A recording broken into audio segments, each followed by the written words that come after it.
Luke chapter 23 verse 43, and he said to him, "Truly I say to you, today you shall be with me in paradise." So ito yung ikalawang wika ng ating Panginoong Hesus dun sa 7 last words. At sa time na ito, yung sinabi niya ito ay may kasama siyang nakapakong kriminal. Dalawa.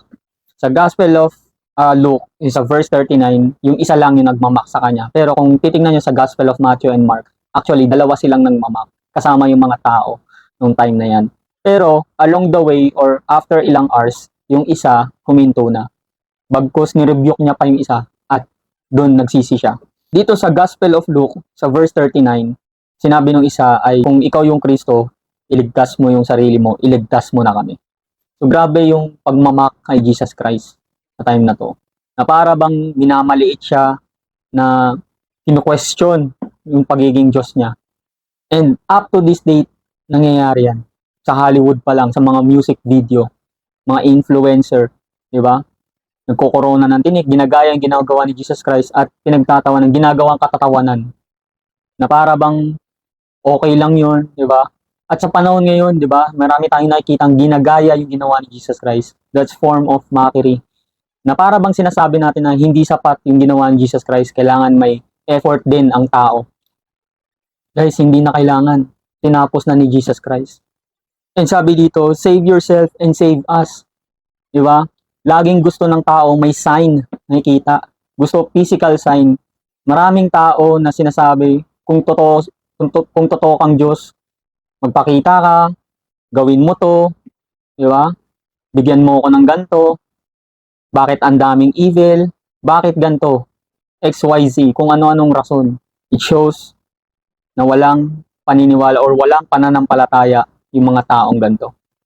Pero yung isa, sabi sa verse 40 hanggang verse 41, mahiya ka nga, ni-rebuke niya yung isa. Hindi ka ba natatakot sa Diyos?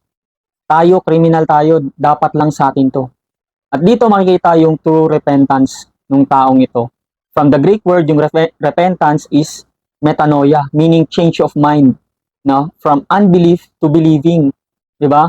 Kasi kahit ikaw, kung ikaw yung nasa sitwasyon na yun, baka mapa-question ka din, baka hindi ka rin maniwala na Diyos ba talaga to? Bakit pinapahirapan? Bakit hinahayaan niya lang na pahirapan siya? Totoo bang may kaharian talaga to? Baka nang loloko lang to, di ba? Pero itong taong to, naniwala siya. At alam niya, sabi dun sa verse 41 na wala siyang kasalanan. Tayo, nararapat lang sa atin to kasi tayo yung makasalanan.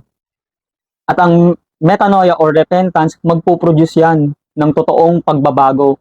At magsisimula yun sa pag-amin na tayo yung makasalanan. Kasi yung mga tao, hangga't maaari, depensahan yung sarili. Hindi, wala akong kasalanan.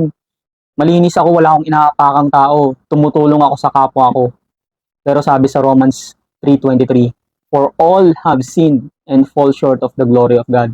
Romans 3:10, there is none righteous, no not one. Walang matuwid, wala kahit isa. Kahit pa napakadami mong tinulungang tao. Kasi ang thinking natin, ang kasalanan ay yung mga mabibigat like pagpatay, pagnanakaw. Pero sabi ng Bible, kahit magsinungaling ka lang or kahit yung nasa isip mo lang na hindi maganda sa kapwa mo, at mas matindi doon yung kahit yung mga bagay na dapat mong ginagawa pero hindi mo nagagawa, nagkakasala ka na sa Diyos.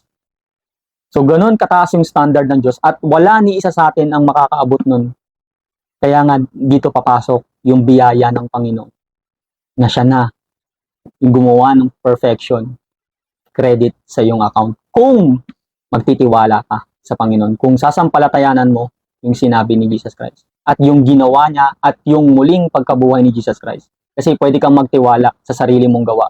Pwede kang magtiwala sa sarili mong effort na sasabihin mo someday sa Panginoon, Lord, ginawa ko to, tumulong ako sa kapwa ko, naging mabuti akong tao, pero hindi yun ang standard ng Diyos. Hindi yun yung paraan para maligtas ang tao.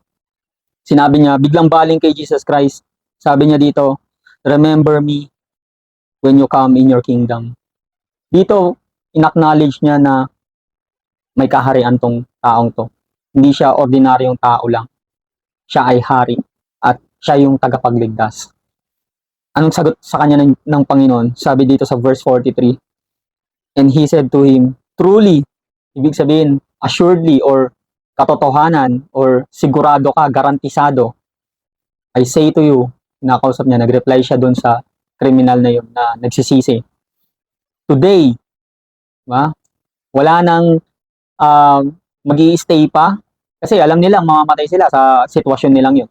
Sabi niya, today, hindi abutin sila ng 24 hours pag ganun ang sitwasyon, nakapako ka. Diba? Sabi ng Panginoon, today, hindi na abot ng 40 days na paligoy-ligoy pa yung kaluluwa ng tao. Hindi sinabi ng Panginoon na magpabaptize ka muna, magpa-member ka muna ng church, magbigay ka muna ng offering, ng tithes mo, mag-pray ka muna, tumulong ka muna sa kapwa mo.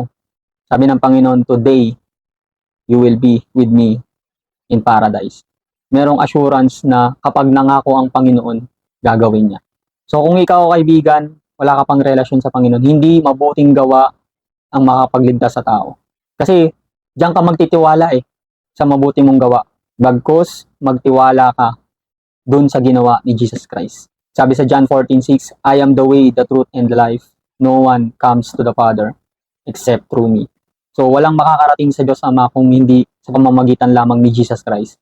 Exclusive siya lang ang tanging daan. Kaya habang may oras pa, habang buhay ka pa, habang humihinga ka pa, kay Jesus Christ mo ilagak yung tiwala mo. Panghawakan mo yung sinabi niya.